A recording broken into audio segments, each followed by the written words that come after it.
Welcome home. We are WNST, AM 1570, Towson, Baltimore.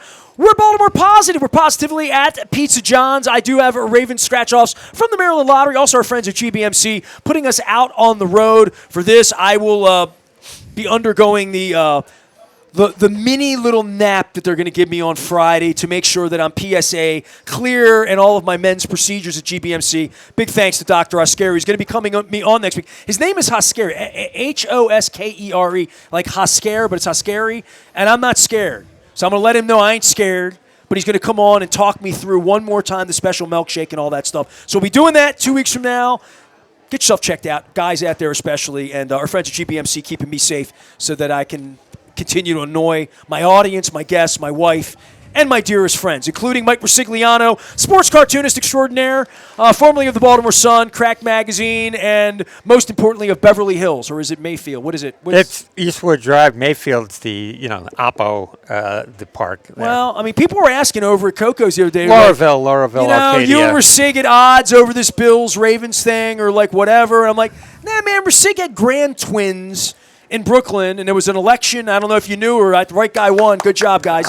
Way to go, New York. Pretty amazing. Yeah, so you were up in New York, so you missed Coco. So I did, yeah. I said come over to Pizza John's. Now, have you ever been to Pizza John's? I have been here, yes, I've been to Pizza John's, but never for your show, of course. And you have done radio one time with Luke, maybe, in all the years? At least once. At least Coco's. I know at Coco's, Coco's. maybe one other time at some point. Yeah, right. but it's sure. rare that I bring together such an all-star ensemble. I mean, Bill Cole and Todd Schuler. How long you guys been friends? What years you guys meet?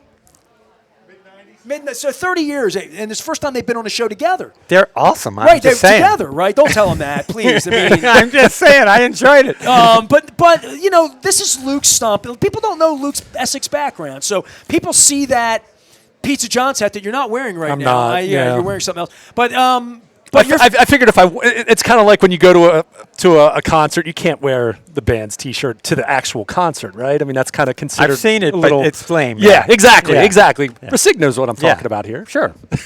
Well, but I do know that you love Pizza John's. I do. I mean, my grandparents lived right across the street. I mean, they're no longer with us, but my dad grew up here. My dad went to Kenwood.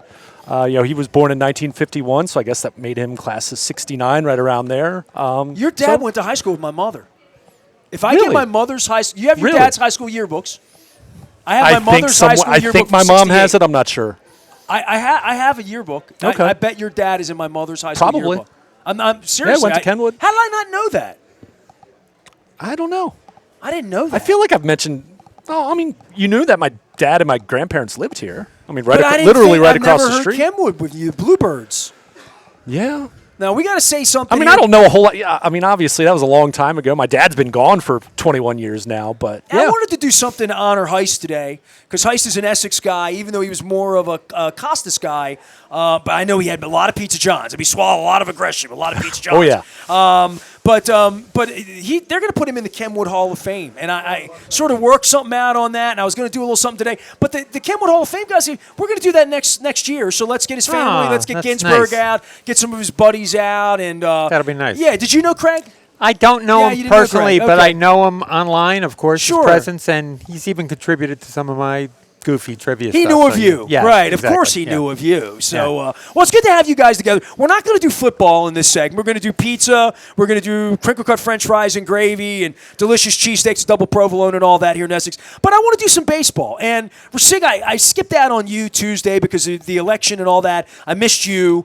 We could have talked some football early in the week and congratulated you on some Bills. Big win for Buffalo. It was a great win for Buffalo. Like we just said, can they do it in the postseason? 0 for 3 so far against that team. So I'll give you my baseball continuation of that. I'm a Bills fan. I lived in Buffalo, as some of you know, and it's always been frustrating. The Blue Jays continued that for me because the Blue Jays played in Buffalo for a year. Well, they're Buffalo's team, for better or worse. I mean, there's a lot of Buffalo fans that are Yankee fans, really, but for 1 year during the COVID year, Right. they were the Buffalo Jays. They were the Blue Jays, but I even have a Buffalo Jays shirt that Belani sent me. So we were rooting for the Blue Jays in that series, and it was the same kind of frustrating Bills loss or Sabres loss. It was only Game 7. It was only had a lead in the ninth inning of Game 7 with 1 out. Oh my God! What an amazing great series, and what fantastic. A frustrating game from double down the line. They win the World Series. Period. Right? Like literally. If the catcher doesn't get his cleat back on home plate, they win the World Series. That's true, too. Think about it. That's how close it was. There were like fantastic series. We talked about it, but yeah, phenomenal. there were like 5 or 6 times during that game that I thought the Blue Jays had it, and each time it got snatched away from them from either a great Dodgers play or something karma that went wrong for the Blue Jays on that one. It was tough. In contrast, I was watching that Game 7, and I texted my best buddy and said, if the Orioles were playing in this, they would have lost the World Series 4 times already with their defense. Can you that's imagine? true. Like, honestly, and we've had drama like that with the Ravens. I mean, you and I, even back in 2012-13 with Billy Cundiff, and even 4 plays at the goal line with the Ravens in the Super Bowl, right? Like, we've had the chew your fingernails moments as fans here. Been a long time, but can you imagine the Orioles in that circumstance in a Game 7 I can't. at Camden Yards? I mean, that doesn't even seem that's very surreal to think that there would be a Game 7 of the World Series at Camden Yards, that the Orioles could be in that kind of position. But that's what we're going to talk about right now, because that was surreal for you and I on opening day when you and I fist bumped and you went in the press entrance and I bought a $12 ticket at Skydome and went in. That were like the beginning of the season. The notion that place was going to be the scene and the site of Game 7 of the World Series, I don't know what the odds would have been had we would have gone on the ESPN bet and bet on that. The now defunct ESPN bet. Yeah, exactly. God bless you, Hollywood Casino. But that notion that you could be that close and that far away and think like we were a last place team last year. So that is, I don't want to sell Katie too many tickets, but I want to do a little sunshine for you, Luke, because you're Mr. Sunshine with baseball. That is the hope that springs eternal. And in many, many years with Angelos, it wasn't even possible. We knew on November 5th that next year was impossible. It doesn't feel that way with this version of the Orioles right now. It does feel like they could make real moves and that they have 4 or 5 position players and at least 2 pitchers that next year could ascend, and they could be the team with 3 MVP candidates, 2 Cy Young candidates. Like, they could be that next year. Now let's talk about how they can get there, because that's a pretty optimistic thought for a last-place team for me. It's always easy when you have an example of a last-to-first situation like Toronto. I mean, let's face it, a year ago at this time, are the Orioles perceived any worse than Toronto was at that point, or are they perceived better because they won 101 games 2 years ago. Sure. But it's fun, and it's funny. I mean, I can go back to conversations you and I had 6 months ago, a year ago, 18 months ago, and there were definitely times where we drew comparisons as far as Toronto was kind of a year or 2 ahead of where the Orioles were with their young core and with making the playoffs and not winning playoff games. And then they had this backslide in 2024 where, you can sell it, but it doesn't mean there isn't a heck of a lot of work that needs to be done this offseason. I mean, money to be spent, more importantly, wisely, to not be afraid to make some bold moves, whether you're talking about a signing, whether you're talking about a trade. I mean, obviously, they've gotten some pretty good early reviews as far as their managerial hire in Craig Albernaz for a new guy. It doesn't mean he's going to be able to do the job. And, I think this is where you say, okay, they've sold me on him enough. Of the 3 individuals that were there for the press conference on this past Monday when this past Tuesday when they're introducing the manager, I was far more impressed with what Albernaz had to say than we've heard Mike Elias not be the most dynamic speaker as far as someone that's going to really pump you up. David Rubenstein, honestly, at some points almost coming across as lecturing or just not really having a great feel for what he's talking about. Right. So I'm like, I don't know if all in's the right term, because I don't know. I mean, I'm not going to sit here and say that I was intimately familiar with Craig Albernaz's career, but I like the boxes that it checks. But now it's, okay, ownership in front office. Well, Craig what are you going to do Albernaz, with this baseball other than team? drinking and driving, there's nothing he can do wrong between now and March 25th, right? Like he's not going to make any decisions, off the field. I mean, nothing front-facing, right? I mean, Right. he has a lot of work to do in terms of building rapport with his players and evaluating, laying his eyes and his ears on what's been going on, and then hopefully having some fresh ideas. I mean, Ricig, I mean, this is one of the things I liked about him, that he cut his teeth coaching in Tampa Bay system, which the Rays have done as much with as little as anybody in baseball over the last 20 years. I like Cleveland and their profile, not so much in the terms of the money they spend, but what they've gotten out of their resources. So he was in San Francisco, and maybe not in their peak of 10 or 15 years ago, but highly regarded nonetheless. So I like a lot of that, but what's next? Still the same GM, or person making the moves, and that's I just want to see what philosophically 70%. Sure. Yes. How does the philosophy this offseason rear itself in some way that feels different than Angelo's, feels competent, feels structured, feels conveyed to the fans to say, this is different? It didn't feel different to me. They had a press conference this week I was locked out of. I sit and I watch it, and I'm like, owner looks like he doesn't know what he's talking about. General manager is what he is. Still seems like the guy that would fire the guy next to him and then hide for 4 days. Therefore, I wouldn't have Elias around. But that being said, Albernaz, top of class, I'm bought in. To your point, done enough for me to check enough boxes that, all right. I have an open mind about it. We have a manager. Now let's get some pitching. Now let's get some, what's the next thing we're going to do? So, Luke, I wanted to ask you, compare it, because you guys referred to the Toronto last to first thing. Do the Orioles have more young talent than Toronto had last year coming in, or similar amount? I mean, obviously, it's easy to look at Vlad Guerrero. It's easy to look at Bo Bichette. But then you look at Gunnar Henderson and Adley Rutschman and Jackson Holiday. They're supposed to be that. Sure, and they really are. And if they're not, if they don't turn into that, we ain't playing World Series games here. Yeah, literally. No question. I mean, obviously, some combination of those guys has to pop, and it can't just be two guys. It needs to be at least a few others, right? Westberg. At the end of a year and a half ago, Jordan Westberg was the talk of the town. I mean, he was an all-star last year. He's been hurt largely since then. It's not. I don't think any less of him as a player, but I think less of his availability and his ability to reach his ceiling. Adley Rutschman was their best player 24 months ago, and he is now a question mark as to whether he's a major league catcher at this point. Literally. Exactly. Yeah, I mean, that's incredible. Right, and when we use the Toronto comparison, it's not to say that it's a perfect comparison. I mean, we've talked about the potential for growth when you're talking about being the only Major League Baseball team in Canada. We've seen what those World Series ratings and the eyeballs that were on that series. Obviously, LA being a huge market had a big part to do with that, but Toronto as well. Whoever the Orioles want to sign this offseason, name pitcher X or outfielder Y or whoever you think that they should sign, reliever, the Blue Jays are going to have more money to spend on it, period. And that's a factor of the industry and the game. But we always said, how are we going to win with the Yankees and the Red Sox? Blue Jays have more money than either one of them if they try. And that's saying something about the Yankees because the Blue Jays have a country. It's a different gig.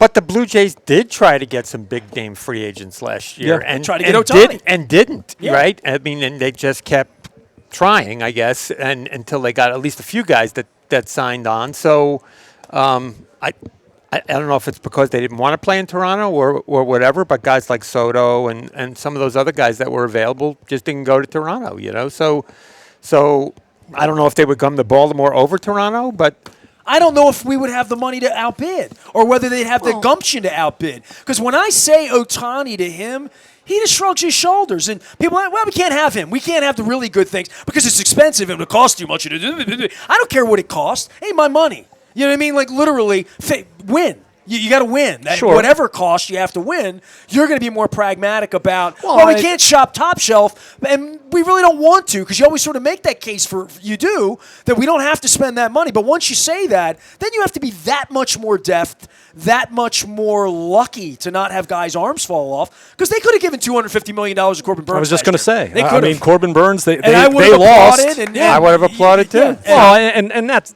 for me, is much more the argument as far as not doing that specifically for pitchers and why you need to load up on pitching and why and that is philosophical for you and probably shared by Mike Elias. Probably, right? Probably, although my pushback on that would be then why so little interest in drafting pitchers, especially if you 2023 is, and I've showed. Remember, I had the list. I held it up on the video and everything. Handwritten by. That's when they started to put a little more into drafting pitching. Now we're still not talking first round, second round per se, but those first few drafts, you kind of look and save for like a couple guys. Like you could count on one hand and have a finger or two left over. They were waiting until like the 8th, the 9th, the 10th round, the 12th round, right? So they've at least started to do more of that. And if you look at their system now, I'm not saying it's top of class in this way, but you are finding more and more, the Jim Callises, the Baseball Americas, Keith Laws, those types who are really paying attention to farm systems. Their pitching is starting to look better. Is it where it needs to be? Of course not. But Elias, if he were here, in his defense, he would say, "Luke, I traded Ortiz to get to get Corbin Burns. I traded a second baseman and an outfielder, albeit an all-star outfielder, that we had no use for here, or we believed he was below Mayo and Cowser and a bunch of these other guys on our depth chart." And we got a pitcher that's going to be our opening day pitcher next year who pitched to a sub-2 ERA, who we've resurrected because we're smart around here, even though we fired all our pitching coaches. But Elias would make the case that I turned a second base, shortstop, and outfield, B prospects, all of them B prospects, into a Cy Young candidate that we couldn't keep, but I did turn it into pitching. So he would make that case, and I'd have to say you're right. And honestly, that's what's been my position in terms of not viewing this as a black or white, open and shut kind of deal. Of Mike Elias has done a lot of good things. Now, I felt much better about where he was from November of 2018 to say the trade deadline of 23. As far as what he had done to get them to that point, the body of work now for 2.5 years since then is where I'm underwhelmed as far as he did all this work to build this thing to a point where it felt like it was very much ready to take off. And then, where are the big moves to get you over the hump? Burns was a great move, even with him having walked after a year. I mean, look at that. Joey Ortiz profiles more and more like a utility infielder. Joey Ortiz profiles the guy who wouldn't have gotten a bat here the last 2 years. No question. But these are still. But he was on my fantasy team. But he's not that bad. He's getting better. But these are still assets that you're managing, right? This is still value. Whether you're going to be able to maximize that value on your club or not, these are still assets that you want to manage, right? I mean, whether they're going to be on your team or not. So, in the case of they traded Ortiz and DL Hall, who I loved for a long time, but it got to a point where the injuries and the stunning of his development, he's a reliever, right? And even hasn't really made that big of an impact even in that way. So regardless of Burns being here 1 year and then being gone, I'll sign off on that trade to this day. Problem is, again, if it was a one year thing and you understood your chances probably weren't great of keeping him, that was a time to push your chips in a little more aggressively at that point. Not to trade your entire farm system, but, hey, you and I have talked about it a lot. Tarek Skubal 2 trade deadlines ago. Was it possible? Maybe, maybe not. Garrett Crochet moved. I mean, the Red Sox did it. The Orioles could have absolutely they had the ammunition to do it. Could have made a move like that. Could have traded Colton Cowser or something like that. Oh, sure. Right. Which would have been outrageous back then. Which would look much better really now. good right now. So and look, to rehash all this isn't to say that all is lost, but they've got a lot of heavy lifting to do. And I'll go back to a point that you just made, because I was thinking about this a lot. Does it look different? And there were elements, again, going back to Elias, the first 4 or 5 years that he was in charge, did look different in terms of valuing the farm system, building an academy in the Dominican Republic, becoming a player at all when it comes to international talent, which the Angelos era, they completely sat that out. Right. For all intents and purposes. So the way Schuler's sitting at AI. So there were changes that were implemented that did look different, but as we've now gotten to this point, and obviously there having been a transition from John Angelos being the control person to David Rubenstein being the control person, and seeing how many Angelos lieutenants, for lack of a better description, have remained in place, that's where you haven't necessarily seen change that you would like to see. And attendance is down 500,000. Just all of that. And since you brought this up, and this will be a little more in your wheelhouse, and Ricig, you can chime in as well. I found it illuminating that the Orioles on November 6th announced their promotional schedule for 2026. I went back and looked over the last 10 years. The earliest they had ever announced that, typically that was a January or February thing. Earliest they had announced that, December 14th. I was wondering what you were writing down there. Well, and they're trying to do it to stoke tickets for holiday sales, right? Well, Literally.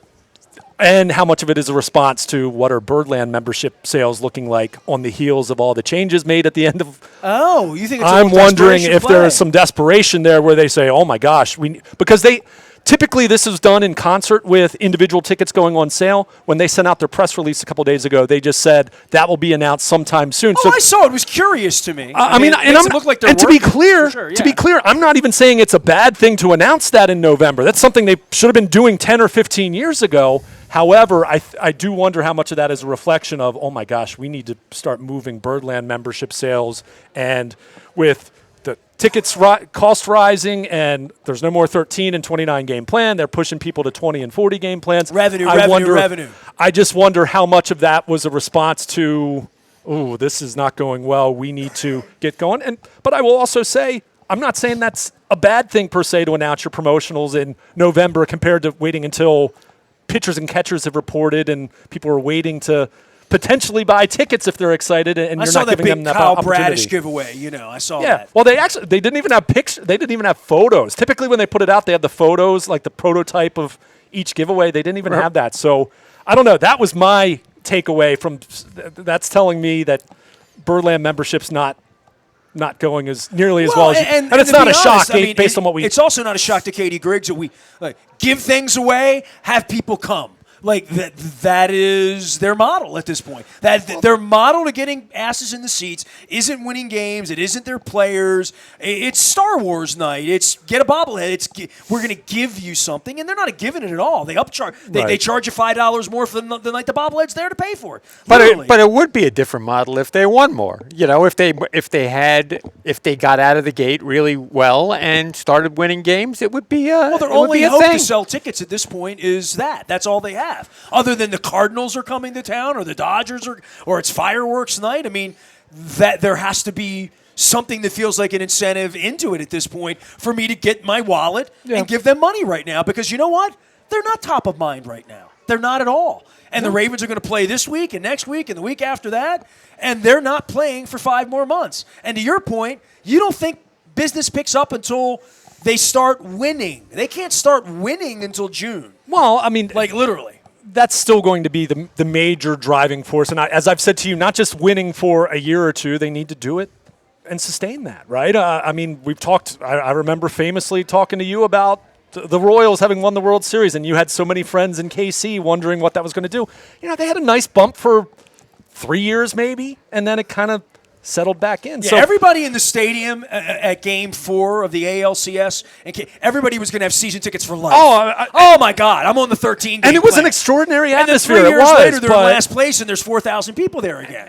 And that very much is that's very much all the more reason to really, really love your real fans, Katie. The people who are there all the time, no matter what. You have to love them. Well, because you're going to lose. And you are. And there's also, you have to cast as wide a net as possible, right? I mean, it's not, if we win, we don't need to give anything away. I mean, I've said this to you. I mean, go look at the Houston Astros, who have won as much as anyone over the last decade. Go look at their promotional schedule last year. They had plenty of giveaways, a lot. They have even sponsors during the willing week. to pay for it. Of course, period. Of course, but that is still part of the model for attracting people to come to games, even if it's more people during the week, right? I mean, if you're a healthy franchise that's winning, at the very least, you should be cleaning up on the weekends, right? I mean, I think we would all be in agreement on that. But or Adam Jones bobblehead night. Well, but that usually is done on a Saturday, though, right? It's very rare when you give that away on a Tuesday. But point is, it's all these things, right? And look, I've made the comment about they need to winning is what's going to drive it first and foremost. Yes, but that doesn't mean you don't treat people well in the process of doing that. I mean, you have to do all of that, and what are they going to do? I mean, What's your cartoon on this, Ricig? If you're cartooning this right now, what do you think of the Orioles right now? What comes top of mind on the back end of this press conference? That if you had to be the snarky jerk that you can be, or the loving hometown fawning hero guy, where are you on the Oriole compendium? Because you wore an Oriole hat today without even realizing we were going to talk Orioles. I mean, it's the type of thing where if I was a cartoonist, I'm a retired cartoonist now, not. basically. Well, I mean, he told me last once week. a cartoonist, always a cartoonist. I said to him, I drove him home. We went drinking together. We went day drinking, Ricig and I together at Coco's. And he lives 6 blocks away, but he's getting older, and he felt like he needed a ride. So I gave him a ride home. And I said, Ricig, I need a favor. And he looks at me like sad eyes. He's like, don't make me draw anything for you. You did do that. You're did. I'll do anything for you but a cartoon. I've done so many drawings for you and of you that. Don't make me draw you guys. I'm like, I don't need a cartoon, Ricig. I don't need that. I don't know what the cartoon would be. I know that last year I would have had a bit of a field day kind of doing cartoons about the pratfalls of this team all season long. I think it would be from an upbeat, more. What is the hope? As you see? Exactly. Standpoint going into the season, and I think part of that is the Toronto thing for me, just to kind of see a franchise go from last to first with a lot of talent. This is a team that has a lot of talent too. Somehow I would build a cartoon that way, I think. I've been talking about the Ravens' talent the last 8 weeks too. You hope that catches up in their record though at some point. And with the Orioles, all of us are of the mindset that they need to move some tectonic plates here in the offseason, right? I mean, not just, we're going to come back with Gunnar and Adley, and we're going to just bring all the young guys back, and we're just going to give them some more water and, hope for some more sunlight and hope that all of the flowers in the garden bloom, that Mayo's going to be a 30-home run guy, and Gunnar's going to hit 30 and knock in 120, and Rutschman's going to come back to life and be a 274 hitter with 18 bombs and 90 RBI. Westberg's going to be healthy for 145 games next year, and he's going to fulfill that promise of hitting 28 home runs and driving in 94 runs. Like, that is, I can buy into all of that. And look, I can buy into, because that's not buying into Brady Anderson being a 185 hitter at Rochester and then hitting 50 home run. Right. That's not pie in the sky for any of these prospects. It's also not crazy for me to think that Bradish and Rogers are going to be top of line pitchers, that they're going to be front end of the rotation, game 1, 2, 3 starters in a playoff scenario next October. I'll buy all that. Now, what else has to happen between now and February 15th. Isn't that the thinking that went into it last season, basically? You went in with that kind of mentality. Like, these things are going to happen with all these guys. There's going to be there. We're going to add muscles. Right. So they add muscles. And we lost Burns, and we're going to add 3 41-year-old wash-ups. Right, exactly. I mean, that's so what it was. You can't go into a season that way, The Dodgers didn't go into this. Well, I mean, the Dodgers had a lot of money, but the Dodgers had like 8 starting pitchers on that team that were great starting pitchers. And Ohtani. And Ohtani, so like, I don't know. To me, if you have the wherewithal to do it, find depth. What makes you believe? What are the 3 to 5 things? Kittredge, I mean. That's not one of my 3 to 5 things. I mean, God bless that they brought him back. At least they have him. That's 60 innings of relief help. You hope. Sure. That you see, right? Look, I mean, a professional help, not we're going to cross our fingers for some guy at Norfolk or some left-hander who pitched for the Pirates 2 years ago. I mean, look, you just laid out the scenario of everything going right with these young guys, and look, it's not all going to go that way, but they need a lot of that to go that way. You're not going to turn over your entire roster. When I've suggested the idea of perhaps trading one of those guys, in a way that can help you get a veteran asset, a starting pitcher, whatever it might be, but also the idea of maybe shaking that group up a little bit. Maybe there's, and I don't say this to try to be too critical of the young guys, but they came here as rock stars, right? I mean, Adley Rutschman was the face of the Orioles from the moment he was drafted in June of 2019. What has he really done to truly warrant that, other than the 2 years that he played well? And it's been a mess for the last year. Well, this is the way we sit here and talk about it. Say, and catcher, set. We know who our catchers are. We know who our first baseman. We know who our second baseman. I don't know who the first baseman is yet. I'm not ready to sign off on Kobe Mayo. I mean that's the thinking that got them into trouble last year. Fair enough. That's where look, Gunnar Henderson's going to be the shortstop. right? You have Jordan Westberg and Jackson Holliday in the infield. Barring moving one of those guys, right. in a more not blockbuster trade, but a high-profile trade, you would expect them because they've at least established themselves as major leaders. Henderson, I just want to say this out loud because I've never said this, and Todd's going to throw pizza at me. If there's a point where you can't sign him, you better be thinking about, I don't know what the deal would be. 2026 is pretty big, This is right? where you get the Garrett Crochets and you make those really tough calls to say he's not going to sign here for $400 million, and we're not, and that's that. Sure. And so, where is the current value? You're starting to see this. Three other players, you're starting to see this being talked about in Detroit about Tarek Skubal. Are they going to? I mean, he's entering the final year of club control. Are they going to sign him? Once you have a superstar, there's milking it, and then there's what they did with Machado, which is getting a bag of beans for him in the end. But then there's also, like in Detroit's case, okay, they could sell him. They're not for 1 year of Tarek Skubal. They'll do well, but it's not as though Milwaukee cleaned up for Corbin Burns. And I'll even hear Tarek Skubal's better right now than Corbin Burns was at that point in time. But when you're in a position like they're in the AL Central, and when you look at the landscape of the American League, I mean, to the point that we were talking about a few minutes ago, it's not as though Toronto, even as they were the best team in the league for much of the season, it's not as though they were viewed as this unbeatable juggernaut, maybe in the way that we view the Dodgers. So if you're Detroit, you're thinking in terms of we have this asset that's going to potentially be gone a year from now, but you still have the 2026 season that you don't want to just punt on. So, it does get tough. And that's why I said with the Orioles with Gunnar, even though he's not in a contract year, but if you have another season that looks largely like this past one or it's only marginally better, then, a year from now I'll be saying you probably need to trade Gunnar Henderson. And that's not something Orioles fans want to hear. But no. Orioles fans aren't going to want to hear Cowser, Westberg, Rutschman. They'll all hear at this point, but value's down on that. I don't know as much about Colton Cowser. I know that they, obviously with the whole Moo thing, and, right? I mean, they had the section of tickets, the section of seats with the ticket sale and everything, but.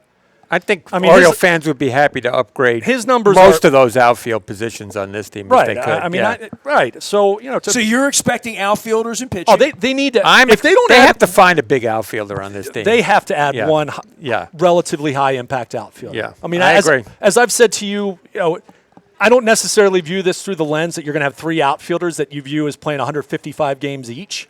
Part of that solution might be Colton Cowser becomes a platoon player. I like Dylan Beavers a lot, but I'm not just automatically assuming he's going to play 160 games. Now, he might be that kind of player. I really like what I saw from him, especially that he draws walks unlike about 2/3 of this roster, albeit in a limited sample in 6 weeks.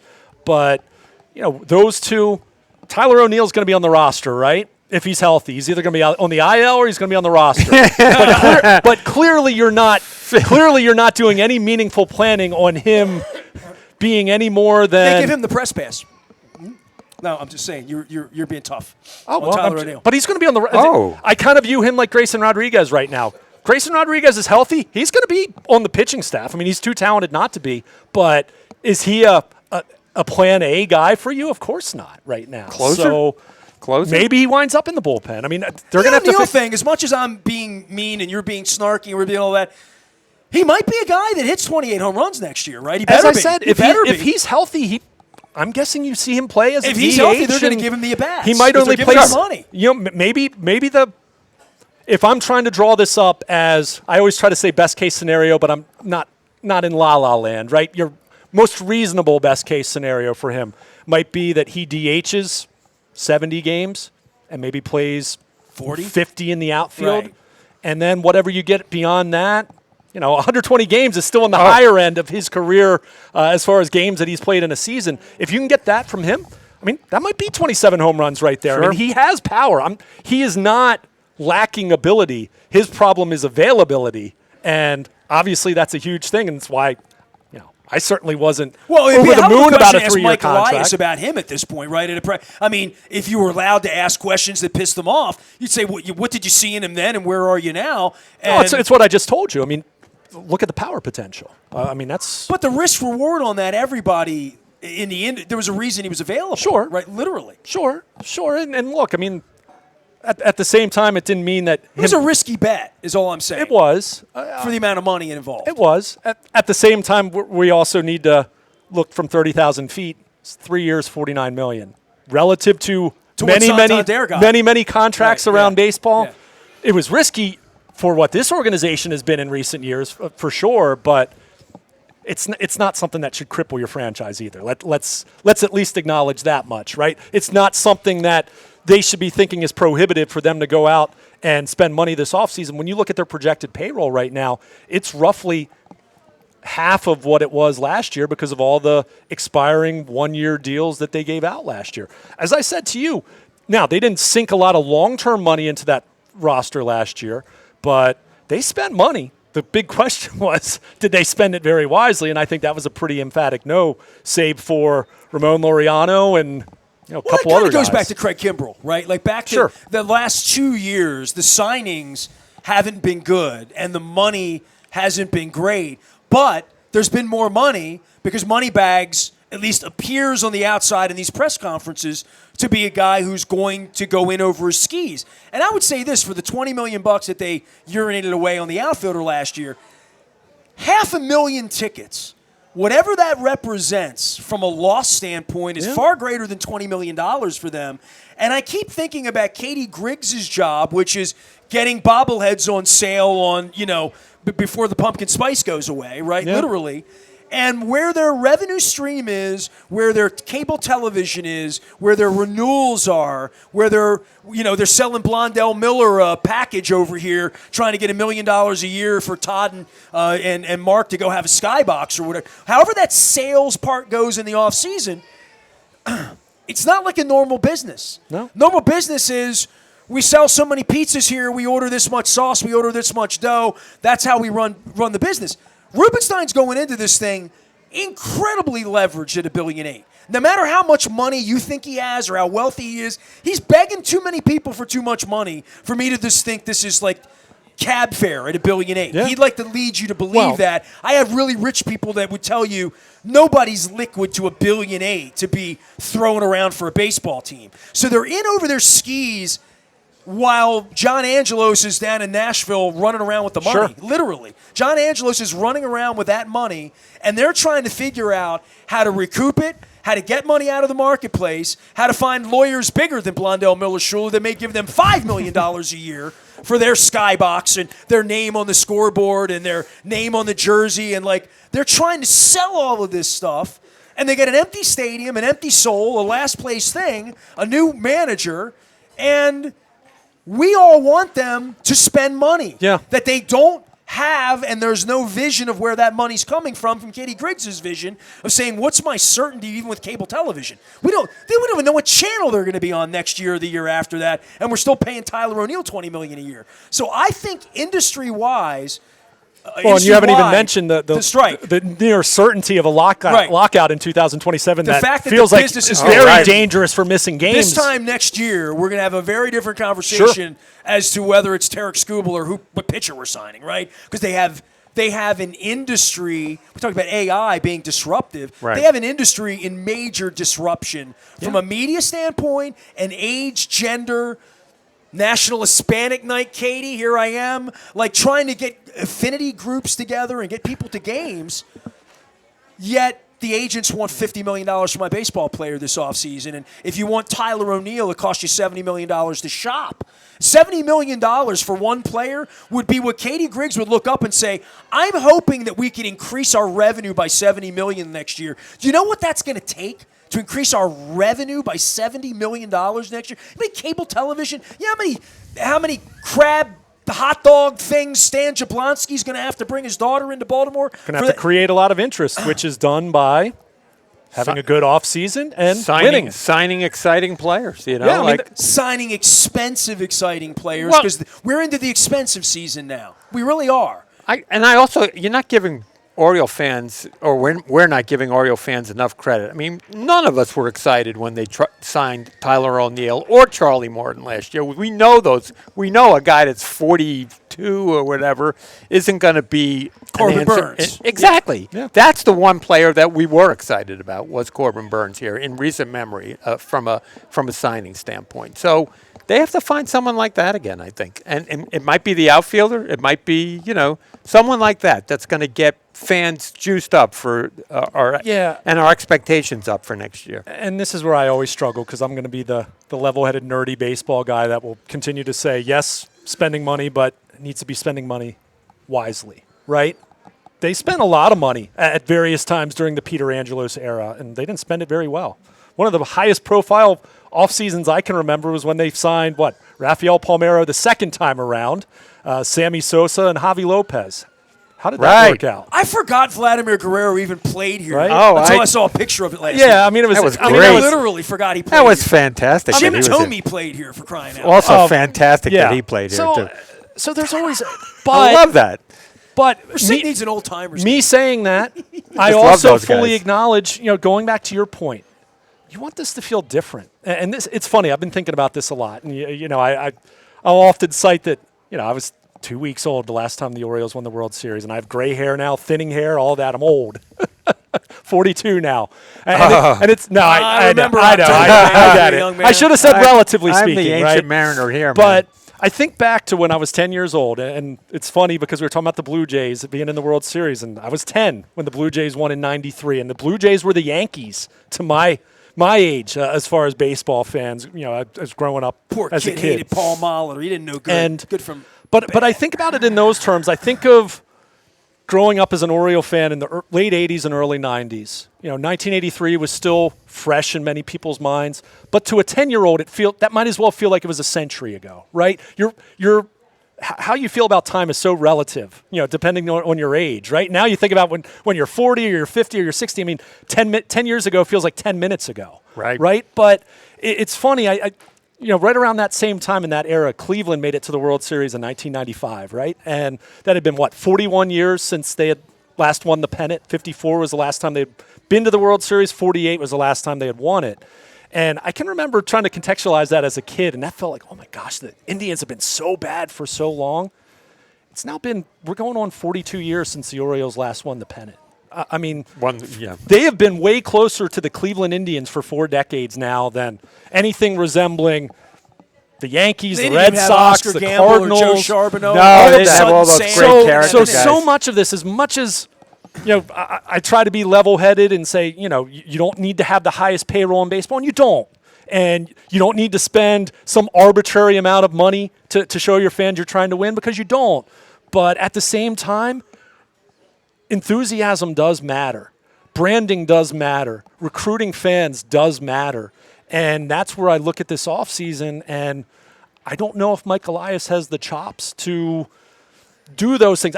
We talked about this a lot as far as their messaging, going back to when Brandon Hyde was fired, right? And you and I think both agreed that, boy, they could really use a Larry Lucchino right now.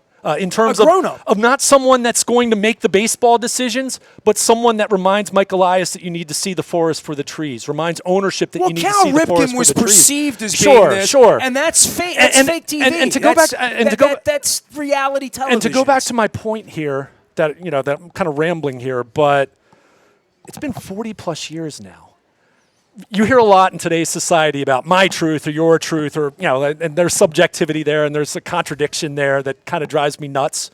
But the truth of the matter is, this has been a very substandard organization for four decades now, save for a couple solid yet very fleeting periods of time. When you're talking about the mid to late 90s with Pat Gillick and the Buck Showalter, Dan Duquette era. Other than that, man, there's not a whole lot to write home. Why not in 1989, right? Which that wasn't like anything sustainable. It was a blip.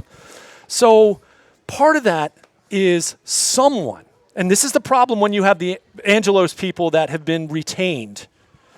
There's just not nearly as much acknowledgement as far as the urgency to make this thing better. And you've talked about this a lot. The minute I met that guy, I said there's been trauma here, and he didn't want to hear it. And he just didn't want to hear it. And you just, and look, and I'm not picking on Craig Albernaz here, because he's not the guy to do that. He's the field manager. He's sitting next to his two of his many bosses right there at the press conference.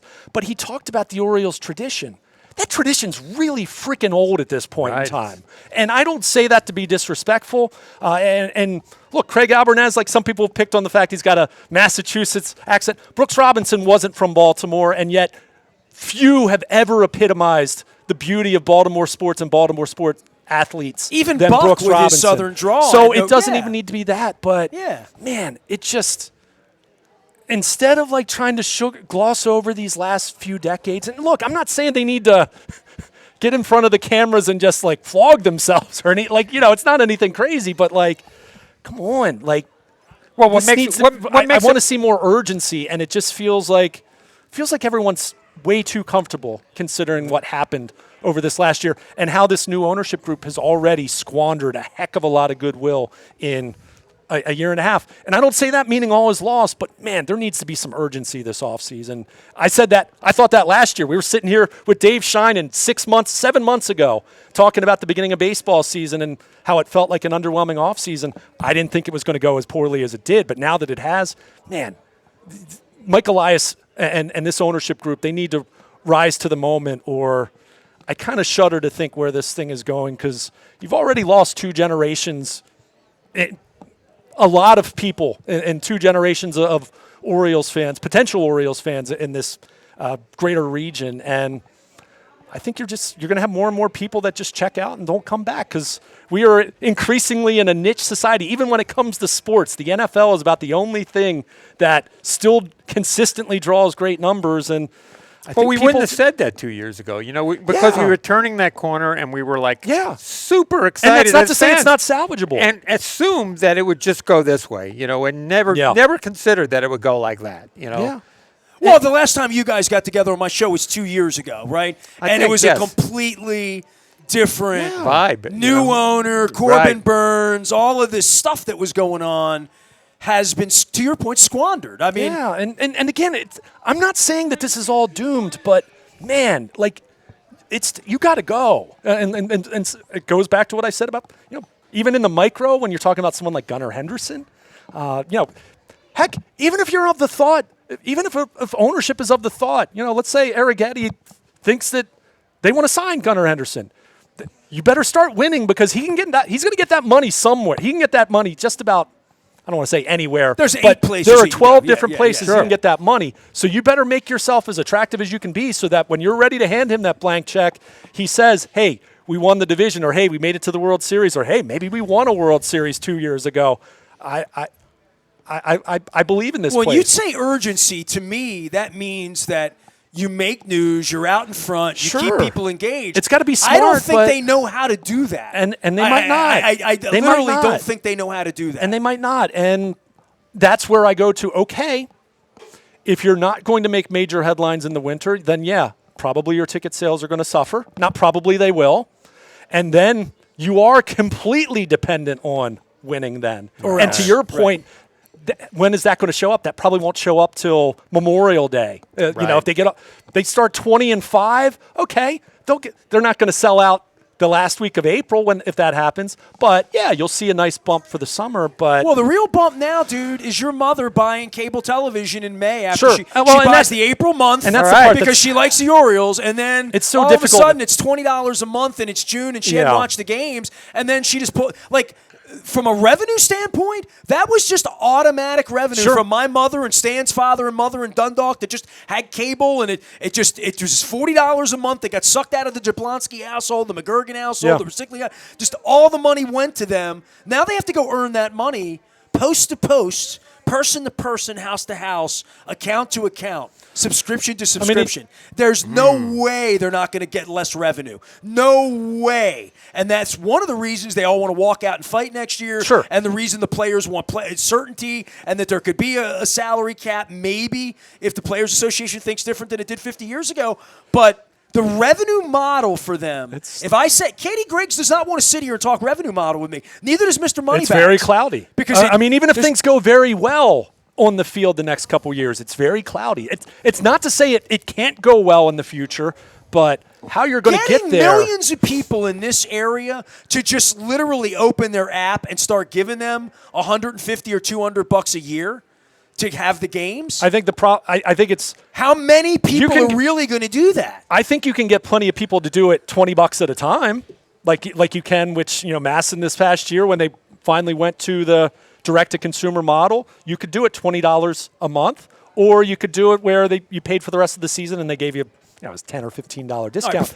But that is the problem, right? And cable and ESPN's dealing with this. I mean, I mentioned the YouTube TV conflict right now, which has impacted me. Luke's in darkness in But Pennsylvania. I've gotten to the point now where once football season ends, I don't really need ESPN all that much. The Terps are on Big Ten Network and FS1. I'm not big into the NBA until the last few months of the season, other than watching the Sixers, which, I have means of being able to do that when you have a brother-in-law who subscribes to League Pass and all that.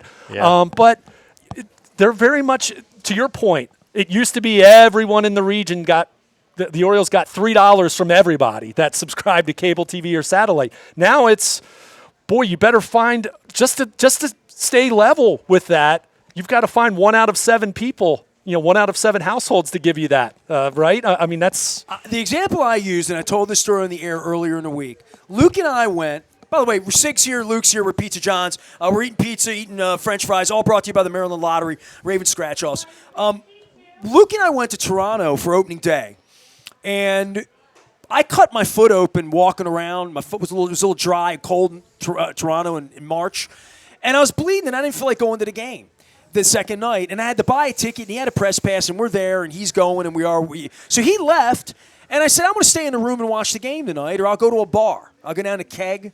I like the Keg in Toronto, right? Sure. Toronto, as you would admit, Ricig, is just this giant 4 million people. It's a giant city, multicultural in all this way. Oh. Big, giant buildings. You've all seen it last week on the World Series, what it looks like. Lovely place. So I'm in this city, this cosmopolitan city. They had a sellout on opening day. Last place team that would go to the World Series 5 months later, we didn't know. Friday night, I went out to get a couple of beverages after he left for the game, 5:30, 6 o'clock. I'm sitting in the bar, and I'm like, is the game going to be on in here? They're like, no, the game's not on in here. The game won't be on anywhere. I'm like, whoa. What do you mean? I'm like, so I have to go to the game, pay $18, walk 8 blocks on a 40-degree night?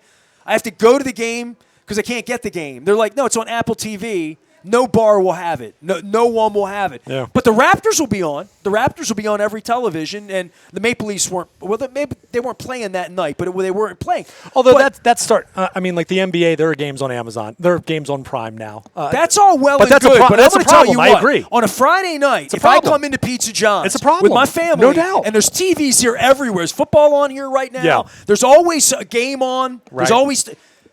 Every Pizza John's, every bar, every restaurant, everywhere on the second game of the year where you go to Costas, you go to all these sports bars, and they're either scrambling or borrowing the bartender's Apple code to try to get it on one TV in the corner. People don't care that much. They don't care that much. And they didn't care in Toronto. Now, Game 7, everybody in the country, they're all making it rain with $5,000 tickets for the World Series.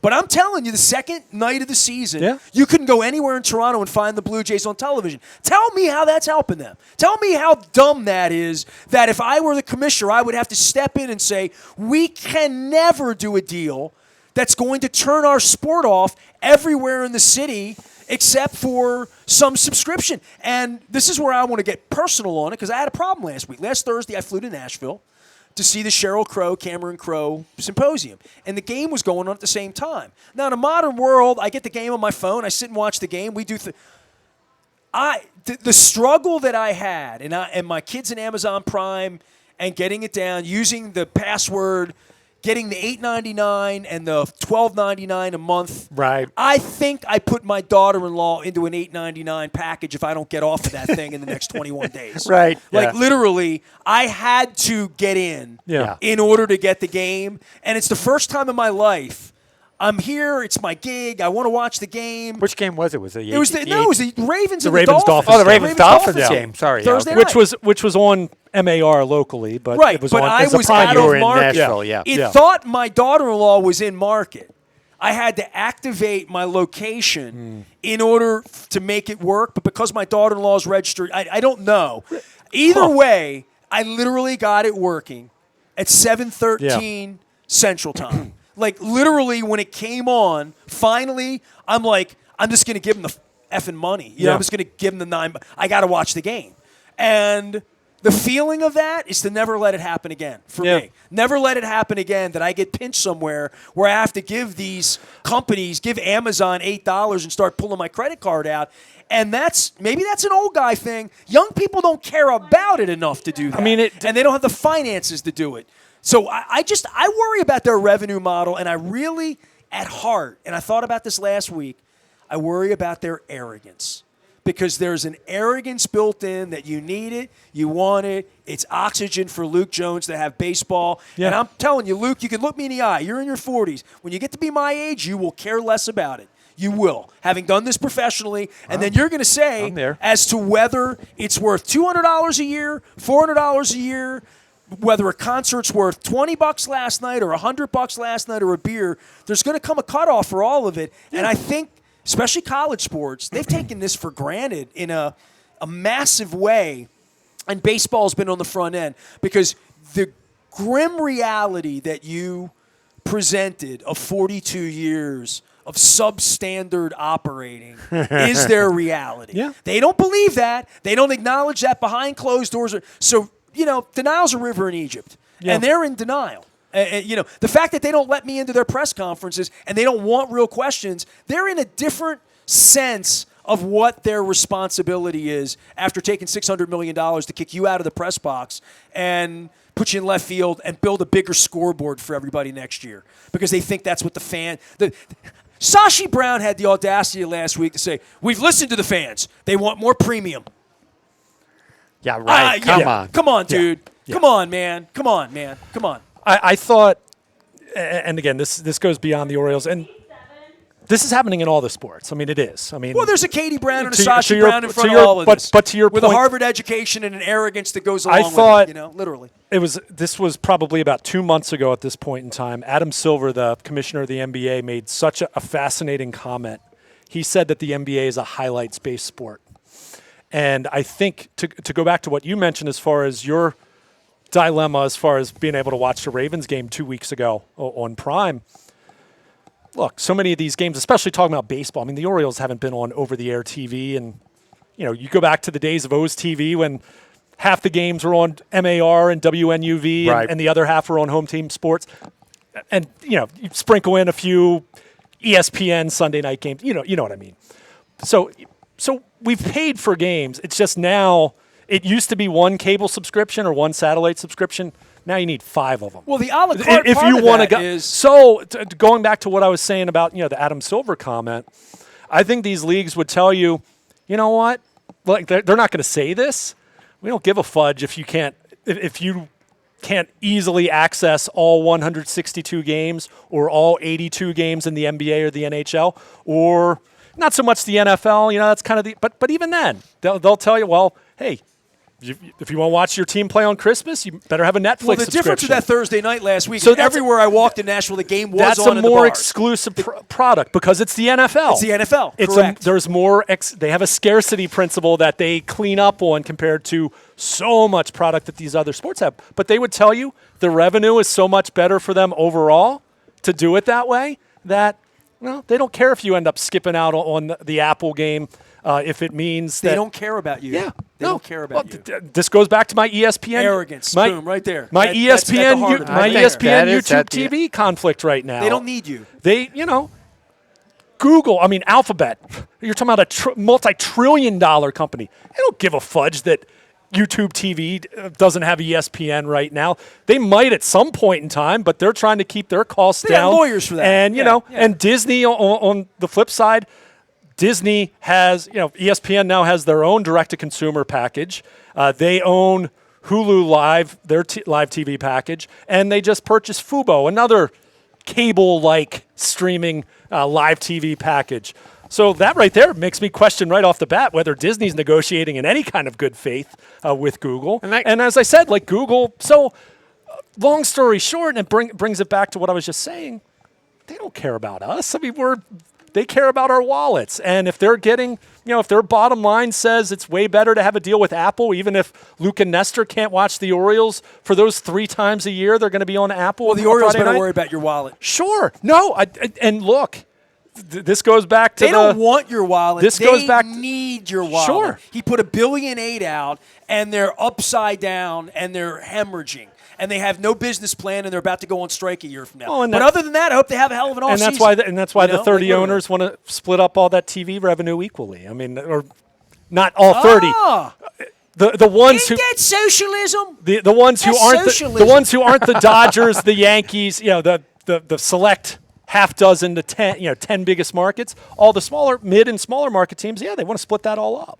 Yeah. To go to what you were saying, though, it is partially about the money from our standpoint, but it's partially from an old person's standpoint. It's a lot about the principle of the whole thing. Oh, the principle of the thing is, it's like, tell we're me not doing this anymore. I'm not defending it. No. I'm just explaining it. If Believe I'm me, I an hear Oriole you. fan who gives them $5,000 a year to buy tickets, and I'm on their Birdland because I got 3 kids and I go down there, just the fact that they don't give me the games on TV and give me a login at Orioles.com for my subscription that allows me to get every game anywhere, anytime is – it's a bad model, dude. It's a bad. Yeah. You go double dipping people. That my hot water costs one thing and my cold water costs another. My shower costs different than boiling. Dude, it's water. Come on, stop, man. Like you either want me to be a fan and you want my money and you want my access and you care enough to show me your product, or you're going to put your product around a corner behind a paywall over the hill, and it's going to be what's happened sadly to the Baltimore Banner and a lot of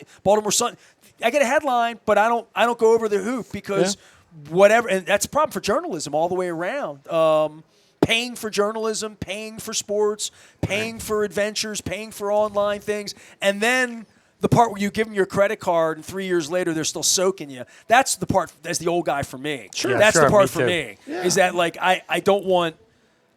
I want to fix cost. I want to, and that's not even me being old. That's just me being fair as a consumer to say I'm in on the Orioles. Give me convenience. Make it easy. Yeah. I mean, I think I might value that a little more than even the cost. I'll pay more for right? that. We all pay more for and that's where I laugh as someone who cut the cord and has 6 different streaming services.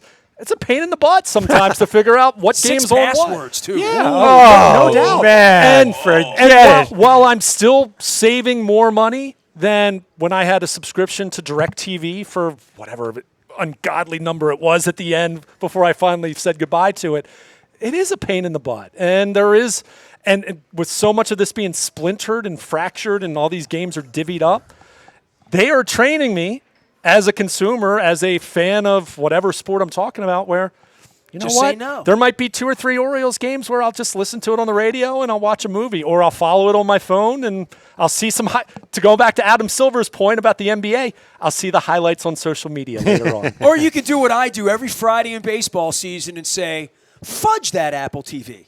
Sure. That's what I say. I'm just Sure. not watching them tonight. And that's that. And again, there are people within that realm that would tell you, well, Apple's given us a heck of a lot of money, and we think you'll come back the other 6 days of the week. Now, that sounds arrogant as what, but depending on the threshold, the NFL's been arrogant for decades now, yet it's working out they so are far. overwhelmingly number one. How much the other sports can do that, where people will put up for it, I think that's much more up for debate. And that's not to say the NFL can do that forever either, but... You tell me, Luke, you got anything else for Luke? No. Sorry, I've talked way too much. No, I'm so happy you did. Rage against the machine. That's all. Rage against the machine. All that said, I think sports and everywhere else. I do think there is a path for the Orioles to have a really good offseason, but boy, they've got work to do. They absolutely have a lot of work to do, and you have to hope to inspire some of your fans and galvanize some of your fans along the way, because this has not been a good 18 months for the Baltimore Orioles, when we all thought, coming up on 2 years ago, that they were really turning a corner, not just on the field, but off the field, and hasn't felt that way ever since. It's good that there's journalists like you guys out there that keep it all honest for all of us, just to keep us, I try. figuring out what's going on, because it's... I have plenty of questions. If they ever want to come and answer them, I'm happy to. I'll be very polite to them, but they're not going to sit here and BS me either. I'm not going to allow that. Ravens scratch-offs are available for the Maryland Lottery. My man Ricig, my man Luke Jones. You can find him at Baltimore Luke. We're down here at Pizza John's in Essex. We're going to be taking the Maryland Crab Cake Tour out for, is it figgy pudding and Thanksgiving meals and stuffing and probably some proper sauerkraut and kielbasa before it's all over with as well. My thanks to Todd Schuler and Bill Cole for stopping by earlier. It's all brought to you by the Maryland Lottery. Ravens scratch-offs. Also, our friends at GBMC. Public service announcement. Have you had a colonoscopy? I have. Have you had one? Plenty. Luke, you're I've had 42. several. I'm of them. 42. Too young? 45 is probably going to be my recommendation because my grandfather had colon cancer. So I'm 57. Are Yeah. you mad at me? This is your first? I mean, Yes. I don't know if I'd say I'm mad at you, but it's definitely well. Do this. Tell me I'm irresponsible. Well past time when you should have done it. What's your date on your colonoscopy? 2 weeks from Friday. So not 19th? 21st. 21st, yeah. I've got a biopsy on the 19th. Now, let me say this. They did say when they were scheduling this, the woman's like, do you want the morning or the afternoon? Oh, I've heard about this. We're doing the morning, man. Do the morning. Because I can't eat anything. I That's can't right. drink anything. Go for the morning. I've taken my mom a couple times when she's had them, and yeah, the morning's Oh, better. All right. Can I just give you one quick colonoscopy story? That's here? what I'm looking for. I need help. I did. There's all the prep. I need courage. I might There's- leave the country on the There's 20th. all the prep for a colonoscopy like that you have to do. That's the most difficult part. It's just a pain in the My where. wife So said, read the instructions. I did. I'm like, I did all of this. Got to the office, and the office was closed for my colonoscopy. I was away for a while. Oh, They tried to man. contact me to tell me that the office had closed, and I was away. you did all the heavy lifting. and I then- know. Oh. Oh, it was rough. That is a rough way to not I get a can't say I would be disappointed if they push off my colonoscopy. brutal. on the 21st. But GBMC's not going to do that because they got me covered. They won't. So They I won't. appreciate them and Yes. appreciate all of our sponsors. We're back for more Pizza John's. I got John Hoey here from The Y. We're going to talk about the community and Turkey Trot. Speaking of the holidays, my man Ron Cassie is here from Baltimore Magazine. I was going to sit him down with you and talk baseball and you You talk can still talk whatever. to Luke. Well, I'm going, but Luke can stay here and talk. Cassie wants to talk ball, man. He's been riding bike in Morocco. Luke, He's you been should all over stay the with place, him, this man. guy. I'll man. watch a little of it. But All right. yeah. I'm going to step out, take a break. We're back at Pizza John's. It is the Maryland Crab Cake Tour. It is a Friday, and we're having fun here. We're at Pizza John's, one of my favorite places. I'm between cheesesteak and pizza, but never French fries and gravy. Stay with us.